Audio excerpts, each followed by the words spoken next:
The reports started coming in again. Hikers hearing names in the wind, pets disappearing, trail cams going dark the moment something stepped near them. And last week, we got a new name. 17-year-old Mia Toller, solo backpacker, went off-grid around Kendrick Trail. No storm, no signs of wildlife struggle. Just her tent, zipped from the inside, her boots still lined up at the flap. And in the dirt, a single barefoot print, twice the size of hers. I was pulled back in, retired or not. They knew I was the only one who had gone deep enough before and come back. So I geared up. Not for a rescue, for a reckoning.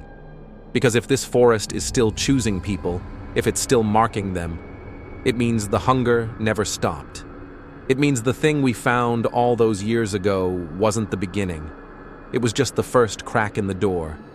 Transition to search footage narration tone, walking through trees, flashlight beam moving. The Kendrick Trail's gotten quiet in the last decade. Too quiet. The birds don't sing here, the squirrels don't scurry, not even the bugs make noise past mile 3. They say nature fills a vacuum, but out here, something's been pulling everything out, even the sound. I hiked up past the ridge where Mia's last GPS pinged. Night was falling, sky bleeding into the peaks like bruises, and that's when I heard it. Laughter, but not hers. It was mine. Echoing through the trees, bouncing off trunks that weren't there a second ago. I spun, light flicking side to side, branches cracking just out of sight, fast, high, something moving on the ridgeline just above the human range of movement. I raised my radio.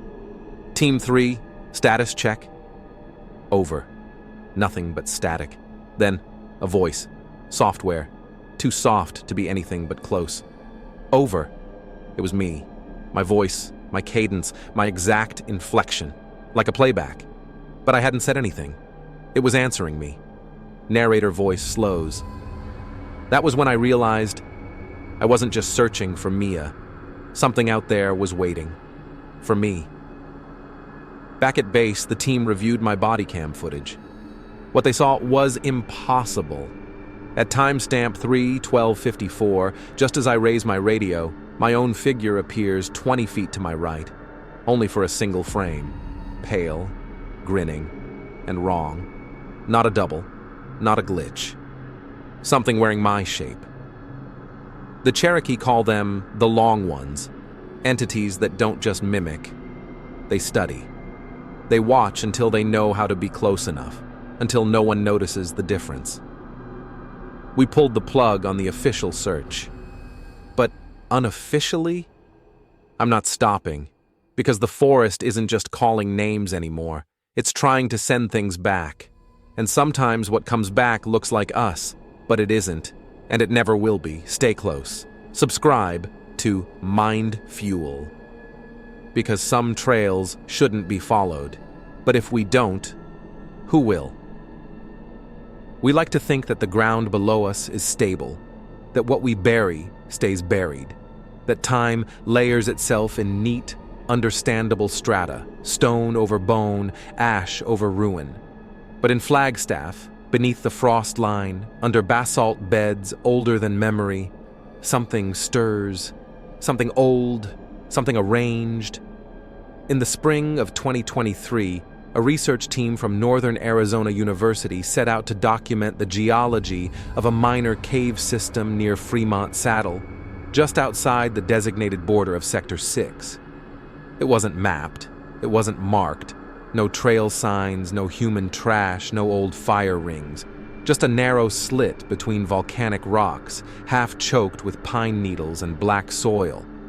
But inside, they found something that didn't belong. Something that shouldn't have been there. Her name was Dr. Loretta Vansk, 42 years old, cultural anthropologist, PhD from UC Berkeley. She wasn't looking for trouble. She was looking for time signatures, pollen, strata, insect decay patterns, mineral leaching. Nothing ancient, nothing sacred. But at exactly 16 feet in, her team's LiDAR scanner picked up an anomaly, solid beneath loose shale, hollowed edges, repeating shapes. She thought it might be a collapsed fire pit, maybe an old storage alcove. She scraped carefully. The soil was damp, too damp. It smelled like iron and moss. Then the first phalange came loose, fingerbone. Human. By nightfall, they had uncovered the first 3 skeletons, fully intact, fully articulated, buried upright in what looked like carved recesses in the back wall, standing, watching the entrance, as if waiting.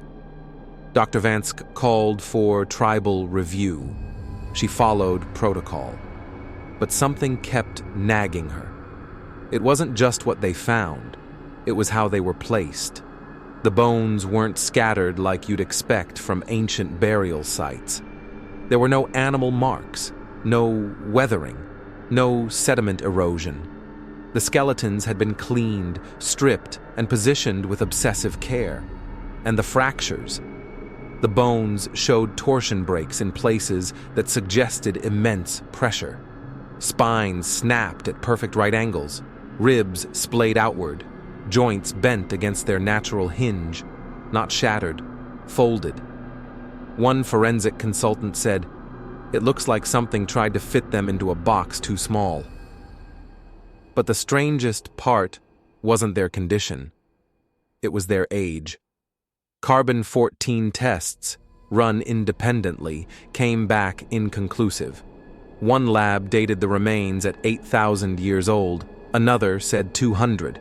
A third refused to submit results at all, citing magnetic contamination.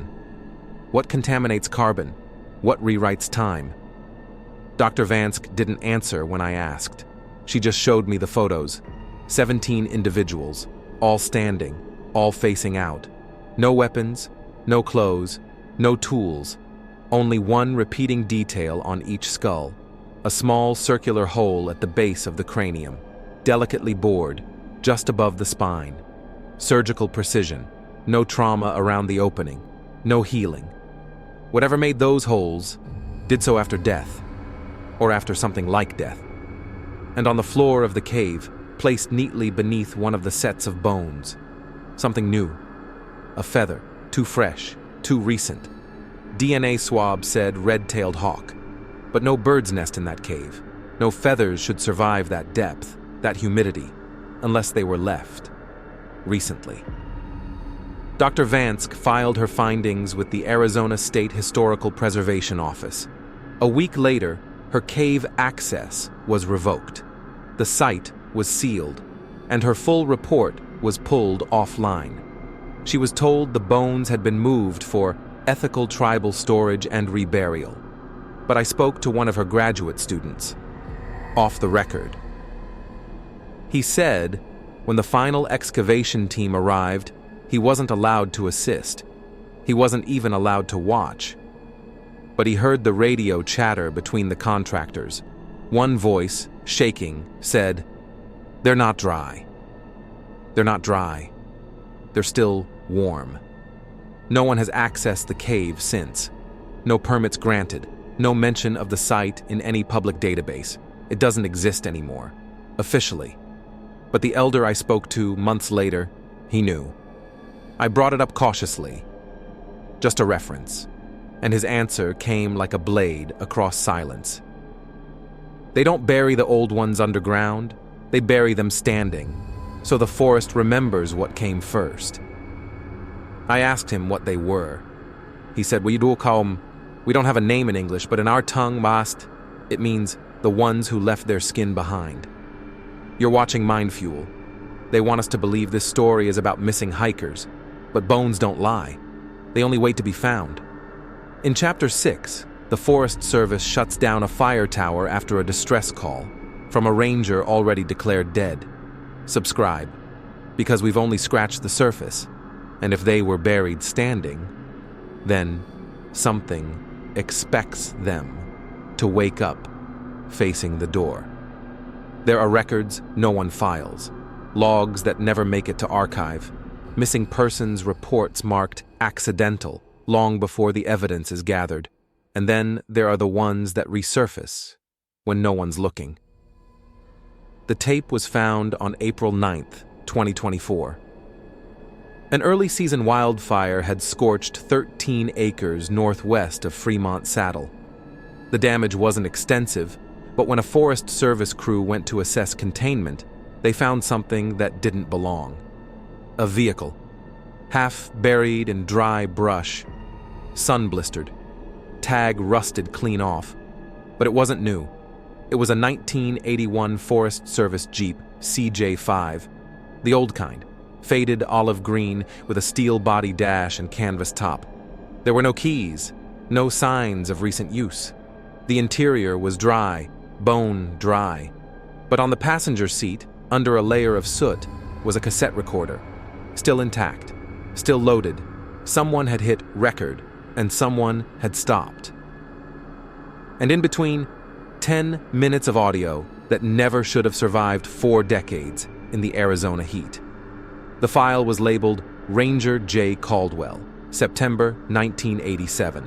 No ranger by that name appears in current Forest Service records. But a call to a retired administrator in Flagstaff confirmed the impossible. Yeah, Caldwell, new guy, disappeared his second season, never found a trace.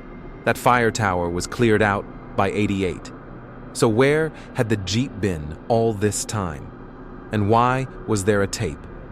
What follows is a word-for-word transcript of that recording. It begins with static, then check-in log September 19th, camped on site Alpha 9, no sign of trail marker from previous crew. Weather clear, 52 degrees, quiet, way too quiet. The voice sounds composed, young, a little tired, but steady. Then 20 seconds of silence, wind, crickets, a distant owl, and then something circling the camp. Small prints. Can't tell if animal or, hell, I don't know. Sounds like a kid. But we're 12 miles from any trailhead. Another pause. I tried calling it out. It went quiet. No response. Just, stillness. Wait, hold on. There's a handprint on the window, real small, but no fog, no dew. How? 5 more minutes pass. You can hear the fire crackle. The man begins humming to himself, low, nervous. Then comes the shift. Footsteps. Close. Too close. Crunching over pine needles. Slow. Intentional. It's back, whatever it is. I can hear breathing. No, it's copying mine. Every inhale, every exhale, matched. Perfectly. Like it's learning the pattern. The next 30 seconds are silence. Then a whisper. Not from the ranger. Higher pitch. Familiar, but wrong. Come outside. Come outside, Jesse. We're cold. The ranger's breath catches. He mutters, "That's my sister's voice." Then more footsteps. Circling the tent again. The cassette clicks once. He's trying to rewind, but the mechanism jams. He whispers, almost praying, "I'm not supposed to answer." That's what the old guy said. If you hear your name, it's already too late. I shouldn't have come out here. Something's moving the trees. It's in the roots. It doesn't blink. Then the last line. Clear. Desperate. A breath held too long. A truth too late. It's in my tent. And then nothing. No scream, no struggle. Just the sudden sharp stop of the tape reel slapping empty. And silence. The Forest Service won't comment on the recording. The Jeep was quietly removed. The area around Alpha 9 has since been reclassified environmentally unstable. Public entry restricted. But I spoke to someone who was there, one of the fire line supervisors who first spotted the vehicle. She wouldn't go on record. But I asked her what made her remember the day so clearly. And she said, "Because I saw footprints leading up to the tent, but none leaving." I asked how many sets. She said, 1, then 2, but both were left feet. You're watching MindFuel. This isn't just a ghost story, it's a pattern, a network, and it doesn't want to be mapped. In Chapter 7, we'll uncover why the federal government once shut down all civilian air traffic over the San Francisco peaks after one unmarked drone captured something moving above the tree line on 2 legs. Subscribe. Come back. Because the tape wasn't blank, and whatever was in that tent, it learned to use a voice. It begins, like so many of these stories, with sound. A noise you're not supposed to hear in the wilderness. A human sound, in a place where nothing human should be. They were a group of 4, 2 couples in their 20s. Friends since college. They'd camped together before. On July 3rd, 2022, they set up camp northeast of Flagstaff, just outside the boundaries of Sector 6. The sun went down over the tree line. The fire crackled to life, and the forest began to listen. Around 2 a.m., one of them, Ari, a software engineer from Tempe, woke to the sound of crying. Software. Muffled. A woman's voice, no more than 30 yards from camp. She thought maybe someone had gotten lost. A hiker. A family in trouble. They weren't near any official site, but it wasn't impossible. She woke her boyfriend. He heard it too. Soon, all 4 were awake, and the crying continued. Not wailing, not screaming, just soft, repetitive sobs. Almost rhythmic, almost too rhythmic. They grabbed a flashlight and started calling out. "Hello? Are you okay?" But the crying didn't change. It didn't respond. So they followed it. 30 yards became 50. The light bounced across bark, catching the edge of an old, dry creek. The sobs were louder now, but somehow further away. That's when they noticed it. The crying had changed. It was no longer a woman. Now it was a man. Same rhythm, same pitch, same pauses between breaths. Then one of them, Liv, froze in place. Her face drained, eyes wide, because the voice had changed again. Now, it was her. Not just any sobbing, her exact voice, her own tears, copied, played back, and the sound was getting closer. Panic set in. They turned back toward camp, only to realize the path had shifted. Ari swore the rocks were wrong. Jay said the trees were too close together now, tight enough to scratch both shoulders. They argued. They tried to follow their own footprints, but the crying never stopped. And then, the crawling started. One of them saw it first, Kayla, a paramedic from Tucson. She said it was low to the ground at first, crawling on all 4s, but not like an animal. There was no bend. The spine arched the wrong direction, and the arms were too long. Then it rose. It didn't stand. It unfolded. She swears it never looked at them. But somehow, it always moved toward whoever wasn't watching it. And it was fast. Not in the way predators are fast. In the way glitches move. Stuttering through space, but gaining ground. They ran, blind, reckless, tripping through black pine and scree, screaming for each other, but only 3 voices answered back. They made it to the Jeep, still warm from the fire they'd left behind. But Liv wasn't with them. They waited until dawn, called her phone, shouted her name. The crying had stopped. They found her backpack near the fire pit, still zipped, untouched. One of her shoes was there too, upright, clean, as if she had simply stepped out of it and vanished mid-stride. No sign of struggle, no blood, no tracks. Just that strange arrangement. One shoe, facing the woods. The report was filed. Search and rescue was launched. Dogs were brought in, helicopters, drones, nothing. After 72 hours, the forest was declared cleared. No further contact. Case closed. But I found Kayla, the one who saw it crawl. She moved to Minnesota after the incident. Doesn't camp anymore. Doesn't go near trees. I asked her what stuck with her most. She said, "It didn't chase us. It didn't have to. It knew exactly who we were. It just waited until we were far enough in to forget how to leave. But to show you what's been ignored." In Chapter 8, a man finds an unmarked photo album buried beneath an old ranger station, and inside it, photos of people who were never reported missing. Because they were never supposed to be there. Subscribe. Don't miss what comes next. Because when the forest learns your voice, it never forgets how to call you home. There are patterns we notice only after the damage is done. A sound out of place. A figure that doesn't quite move like it should. A photograph where the smile is almost right, but not quite. That's how they get close.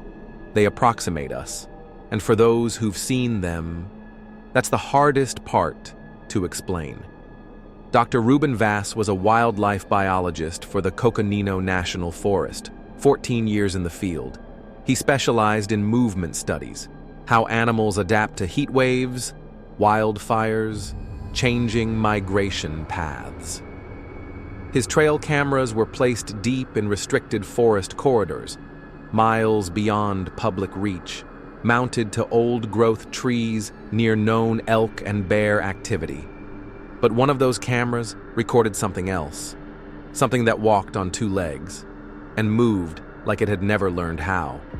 The footage is grainy, infrared, time-stamped August 3rd, 2019, 3:41 a.m.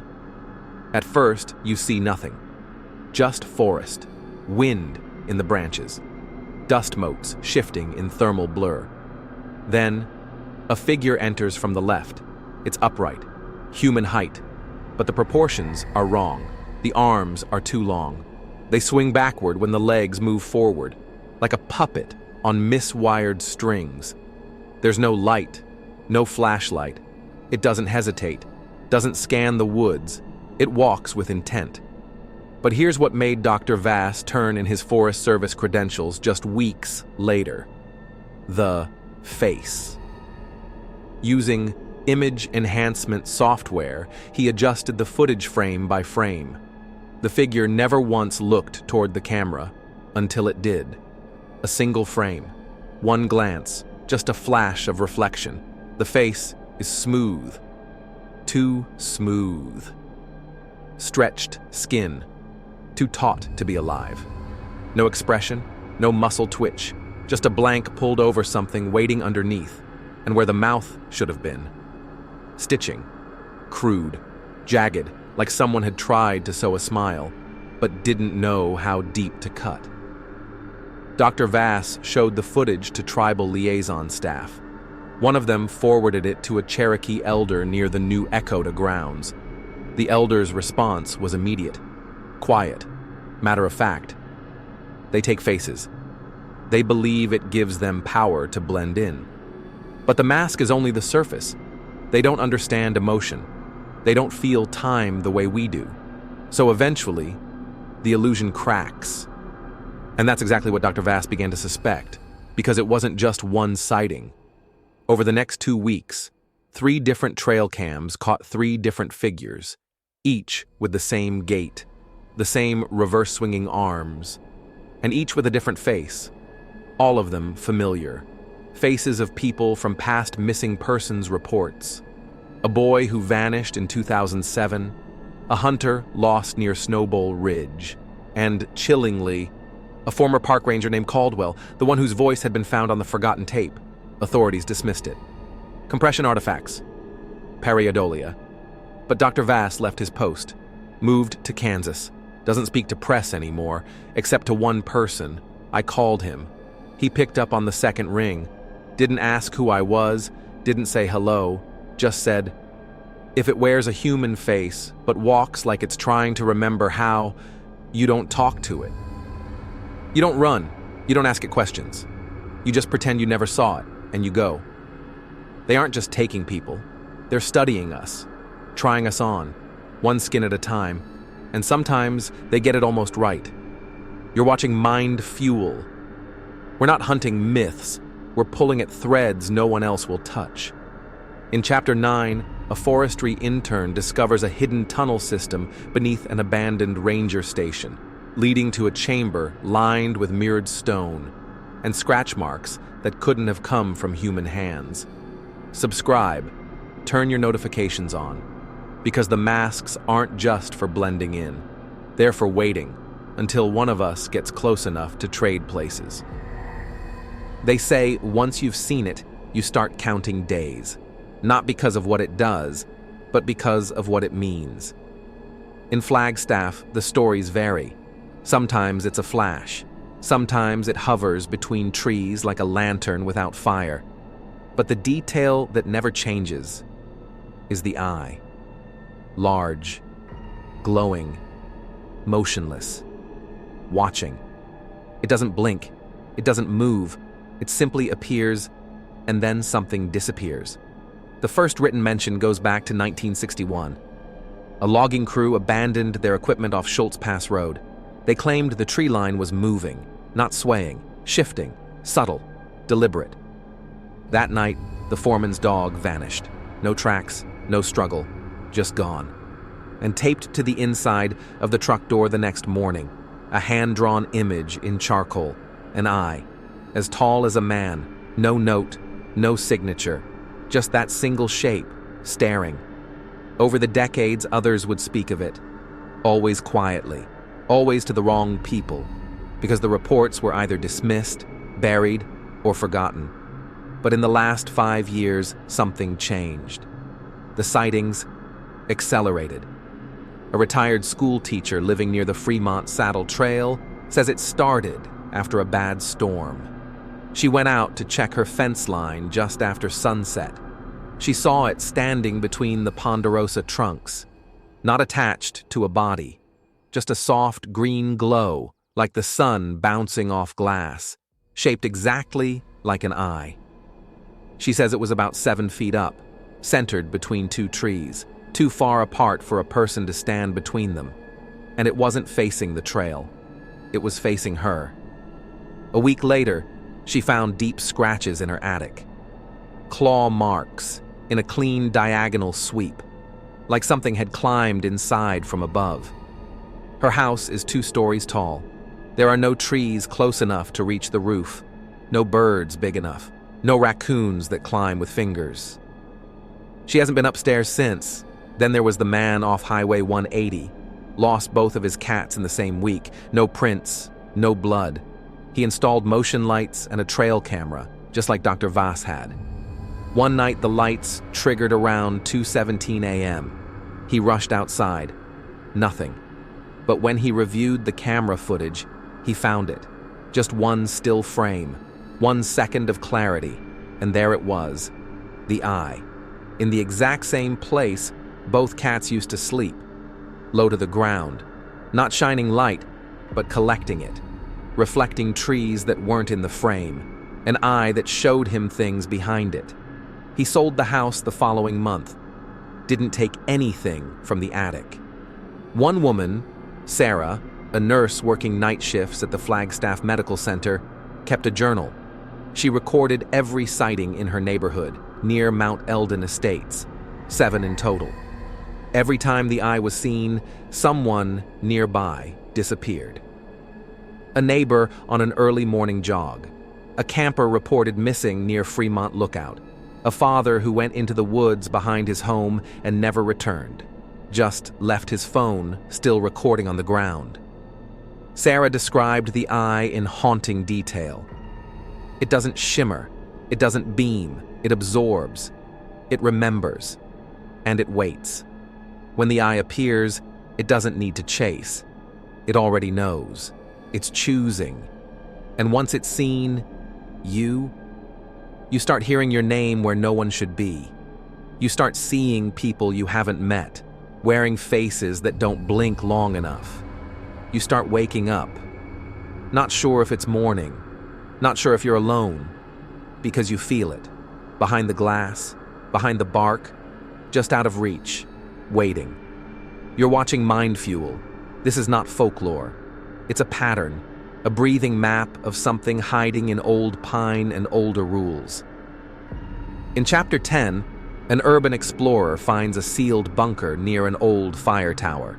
Inside, evidence of government monitoring and one folder marked Voice Pattern Mimicry, Failure Rates. Subscribe. Stay with us. Because when something watches this long, it's not just learning, it's deciding who's next. Some land is meant to stay untouched, not because it's sacred, but because something was put there long ago and shouldn't be disturbed. In the Cherokee tongue, there is no direct word for curse. Instead, there are phrases that mean what should remain still, words that hint at places where time holds its breath, and memory weighs the ground heavier than stone. Elders have long whispered about the stretch of land beneath what we now call Flagstaff. They warned it was never meant to hold homes, never meant to hold roads, and especially never meant to be walked at night. Long before asphalt, before trains, before tourist trails, this region was avoided. Not because of war, not because of weather, but because the soil had changed, taken in too much grief, and started giving something back. A Cherokee historian, now in his 90s, said it plainly in a recorded interview kept off public archives. The ground here drinks sorrow. It doesn't forget the shape of suffering. You step into it wrong, and it remembers you. What we now call downtown Flagstaff. That land was once flanked by stone rings, placed in warning, not ceremony. Markers meant to contain what moved beneath the pines, but over time, those stones were broken, moved, swallowed by parking lots, buried under hotels. Trail-cutting machines dug through hillsides, splitting ancient veins open. And when the ground bleeds memory, it doesn't always close. Recently recovered tribal maps, preserved in private collections and held from developers, reveal something astonishing. Each recorded disappearance, from rangers to hikers to campers, follows an unmistakable pattern. They all fall within the boundaries of a forbidden corridor, a corridor mapped in 1832 as Waiaiga, the Howling Field. It stretched from the northern base of the San Francisco peaks, south to what's now Wheeler Park, east to Walnut Canyon, and every point on that map matches a name we've lost. Every name on that list was warned against over a century ago. No one listened. Houses were built. Trails were paved. Basements were dug through stone that hadn't been touched in 3,000 years. And with each act of ignorance, something stirred. One elder described it as a sleeping coil buried deep. Something that hears the footsteps above and shifts slowly, listening. Not alive in the way we understand, but present, waiting. And now, when someone goes missing, when a face vanishes without trace, they overlay the new map onto the old. Every time, a match. These aren't random vanishings. They're responses, a consequence of trespass, a reaction to broken ground that never wanted us here. And maybe the eye in the trees, the mimic voices, the stitched faces walking in borrowed skin aren't visitors. Maybe they're reminders. Reminders that we built over grief. We ignored the warnings. We erased the markers. And in doing so, we invited something back. Something that does not forget where it was buried. This is MindFuel. The further we go, the more it becomes clear. This isn't just a haunting. It's history retaliating. And it's only Chapter 10. Coming up next, Chapter 11. A firewatch operator stationed alone on Mount Eldon intercepts a late-night radio transmission. One voice pleading for help, and another voice, identical, responding from inside the tower. Subscribe now, because this story is no longer just about what we've seen, it's about what we uncovered, and it never wanted to be brought to light. Some say fire is a purifier. Others say it remembers. But in late August, just before the season's last monsoons, a blaze broke out in the Coconino forest, with no lightning, no campers, no source. Only a perfect burning ring, as if the land itself had drawn a line. At first, it didn't seem unusual. Fires happen, especially out west. But this one didn't move like a fire. It circled, not driven by wind, not climbing up or down slope, just spreading in a ring, as if tracing something buried. Infrared drone footage shows it clearly. The trees ignite in a curve. The flames wrap inward, then stall, burning with intensity in places with no fuel, and skipping trees that should have gone instantly. Firemen reported no crown fire behavior, even with the temperature and dryness. One engine captain said it felt like the fire had intention. He described a moment when the crew's GPS unit spun and shut down. Then, the radios began repeating a word, through every channel: stay. But it's what happened next that never made it into the official reports. A helicopter crew assigned to recon the fire's west perimeter filed a silent complaint 2 days later. The pilot refused to return to duty for the rest of the season. In the grainy helmet cam footage, during a routine sweep near Fremont Saddle, a figure appears in the blaze. Tall, thin, walking upright. It does not flinch. It does not burn. The flames part around it, curling away like steam against glass. At first, the crew assumed it was a person, maybe in shock, maybe injured, but then the audio captures it. A voice, or voices. One of the medics described it as hearing multiple people speak at once, but from one mouth. The pilot later told investigators, it said names, one after the other. Not random. Names from the posters. The ones we never found. It was calling the missing back to the trees, and then it looked up. The camera malfunctions. Whiteout static. When the picture returns, the figure is gone. But the flames had changed direction, moving toward the crew's coordinates, against the natural slope. They pulled out immediately. Later, thermal scans showed the fire behaving like a vortex, not chaotic, spiraling with precision. The burn map revealed something else too. When overlaid on the tribal maps, the ones hidden from public development, the fire line matches ancient burial boundary markers. It didn't just burn what it touched, it outlined something. Something older than the town, older than the settlers, and older than the warnings we refused to hear. And as the fire died down, on its own, without suppression, a single tree remained untouched at the very center of the ring. A ponderosa, blackened around the base but standing, at its roots. They found something half buried, an old scout badge, a name scratched into it, the same name that had echoed from the fire line. This is MindFuel. If you've made it this far, you're not just curious. You felt it too, that pull, that knowing something is wrong in places we thought were just wild. Coming up next in Chapter 12, The Voice in the Tower.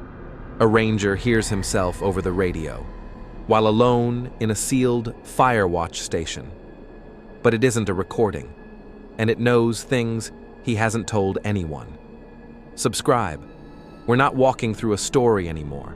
We're walking through a reckoning, and the forest is no longer asking. It's answering. There's a difference between a secret and a warning. A secret wants to be hidden, but a warning wants to be heard. And by the time we heard this one, we were already too far inside. The final ranger confession was never meant to reach the public. It was recorded off book. No badge, no uniform, no official statement.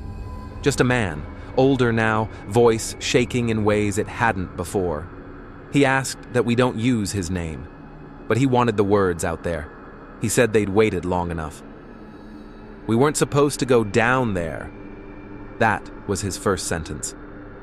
We were clearing brush off a forgotten trail north of Kachina. Erosion had collapsed part of a hillside. That's when we found the opening. It looked like a shallow alcove at first, just another washed-out slope under the pines. But the deeper they went, the more it became clear. This wasn't natural. Stone walls, shaped with tools, charcoal markings, carvings worn smooth by time and touch. And then the air changed. "I know what old air smells like," he said. But this was different. It smelled fresh, like something had just been there. They followed the tunnel in, step by careful step, until the floor leveled out. That's when they saw them. Bones, laid out deliberately.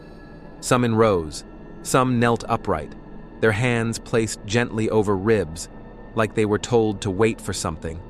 Nearby were rusted tools, scraps of woven fiber, a child's wooden figure with the face scratched off, and worst of all, footprints, new ones, in the dust that hadn't been touched in years, maybe centuries, bare feet, elongated toes, some dragging slightly, like whatever made them didn't know how to fully walk, but others walked clean, with purpose and direction. "We weren't the first to go down there," he said, "but I don't think the others ever came back up." His voice breaks when he explains what happened next. A sudden shift in the air. The lights flickered, twice, and then silence. No birds above, no wind, just an overwhelming feeling that they were being counted. It was like something was taking inventory, marking us. And I swear, when I turned around to leave, there were more footprints than when we came in. The team made it out, all but one. No blood, no fall, just gone. And when they replayed the body cam footage from that moment, frame by frame, for one blink of time, they caught it. A figure, standing in the very place they had just cleared seconds earlier. A face blurred, but familiar. Familiar in the way your own reflection is right before you realize the mouth is moving, but yours isn't. The ranger left the service days later. He hasn't spoken since. But before signing off that last recording, he paused, long enough for one more thought. They were buried for a reason. You don't mark graves like that unless you want the world to keep its distance. We didn't just uncover history. We unsealed something. And that's something. It isn't finished. The disappearances were warnings. The mimicry, a rehearsal. The fires, a perimeter. We thought it was over. We thought it was past. But they're patient. They listen. And they're closer now than ever before. Sudden silence. A single breath. A black screen. And then, softly, through the dark. "You're next." This was Flagstaff Nightmare. The Cherokee know why they vanish. You've heard the voices, you've seen the signs, and if you've made it this far, it means they've heard you, too. Subscribe to MindFuel. Because there are more stories buried just like this one, and we're just beginning to unearth them. The ground never forgets. If you've made it this far, you've begun to understand. It's not just a pattern of vanishings. It's not just tribal legend or broken maps or cold cases gathering dust. It's something deeper, something waiting and watching. You might think this story ended in the caves, in the fires, in the shadows of the San Francisco peaks. But we've seen the maps, and they go further. There are stories buried in Prescott. There are warnings etched into canyon walls the public never visits. And there are more names. Names that have never been printed, but are still being whispered at night. So here's what we ask of you now. Check your gear, your photos, your trail cam footage, your hiking videos, especially if you've ever walked near Flagstaff. Sometimes they appear behind you, just once, never moving, never clear.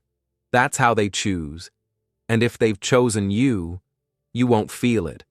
Not right away. But you'll start hearing things. Familiar voices from unfamiliar woods. Footsteps when no one is there. Your own name spoken just beyond the trees. And by then, it's already too late to turn back. Subscribe to MindFuel. We don't tell stories to scare you. We tell them so you'll listen. Because the ones who vanish, they're usually the ones who didn't.